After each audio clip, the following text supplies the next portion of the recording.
Que faisait Thomas Porte avec des partisans du Hamas à la frontière de Gaza 48 heures seulement avant les massacres du 7 octobre? Est-il en lien direct avec l'organisation terroriste? Aussi fou que cela puisse paraître, plusieurs éléments pourraient aujourd'hui venir étayer cette thèse. Voici les faits.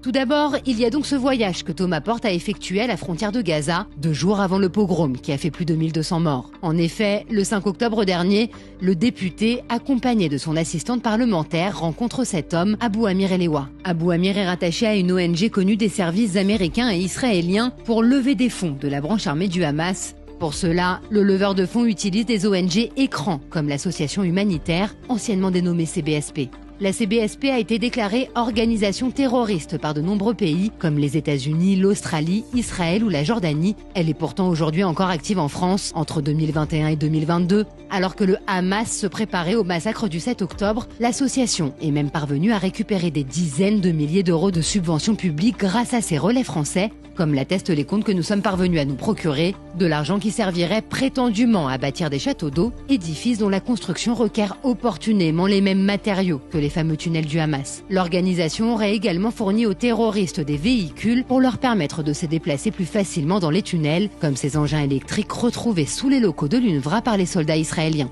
Pendant cette fameuse rencontre entre Thomas Porte et son ami Abou Amir, nous avons également identifié d'autres relais français d'organisations terroristes palestiniennes, Sarah Katz de l'International Solidarity Movement et Pierre Stamboul. Tous deux sont membres de l'UJFP et revendiquent eux-mêmes leur proximité avec le FPLP, le Front Populaire de Libération de la Palestine, organisation très proche du Hamas et dont la participation au massacre du 7 octobre a été confirmée par la ministre des Affaires étrangères de l'époque, Catherine Colonna. Mais surtout, il se pourrait que l'UJFP de Sarah Katz et Pierre Stamboul assure une partie des levées de fonds du Hamas avec Abou Amir Elewa grâce au montage de dossiers destinés à récolter des financements. L'une de leurs collectes a même été bloquée l'année dernière par les autorités françaises pour soupçon de financement du terrorisme.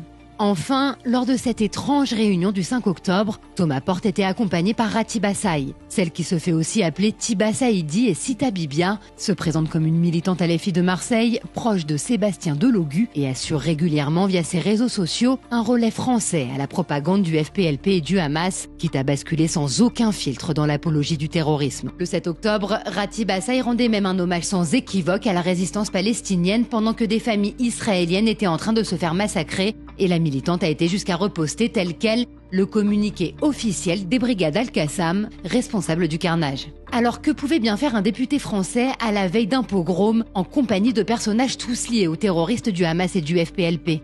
Le jour du massacre antisémite, Ratib Assaï a posté en commentaire sous les vidéos des assaillants du Hamas « On va y arriver ». Et la militante a posté ce même commentaire, le même jour, sous la photo que Thomas Porte a publiée avec Abou Amir.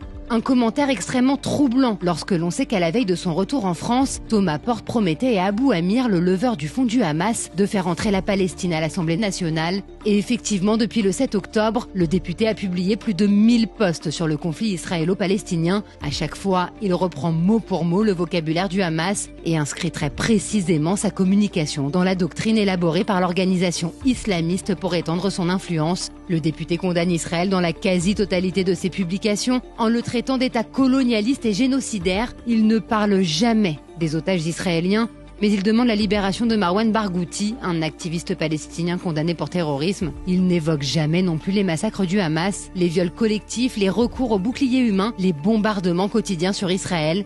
Il appelle à rompre tout lien diplomatique avec le pays, reposte les stories de militants pro-Hamas, dont celle de la fameuse Ratib Assaï. Il soutient avec insistance la candidature de Rima Hassan aux européennes. Et surtout, il relaie sans aucune modération des fake news antisémites, allant jusqu'à mettre en danger la vie de jeunes Français, comme lorsqu'il a publié le nom d'un juif de 20 ans en l'accusant d'avoir torturé des prisonniers palestiniens en Israël. Précisons que le jeune Lyonnais n'avait strictement rien à voir ni avec Tsahal, ni avec Gaza, et que le député est aujourd'hui poursuivi en justice pour provocation publique à la haine ou à la violence en raison de la religion. Jusqu'où Thomas Porte est-il donc prêt à aller dans la violence politique pour soutenir ses amis du Hamas? Et quels sont ses véritables objectifs? L'élu du 93 prétend être porté par des idées humanistes, et pourtant, on ne l'entend ni pour défendre les Ukrainiens, ni pour dénoncer les massacres en cours au Congo, ni pour s'élever contre la répression des femmes en Iran. Alors le député est-il animé par de purs desseins électoralistes, Ou est-il financé par des puissances étrangères, comme l'affirment certains observateurs? Quoi qu'il en soit, et à la lumière de ces nouveaux éléments, des relations qu'entretient le député, de ses rencontres, ses propos et son rôle à l'Assemblée, plusieurs voix s'élèvent pour demander qu'une enquête soit ouverte pour éclaircir la nature des liens entre Thomas Porte et les mouvements terroristes du Hamas et du FPLP.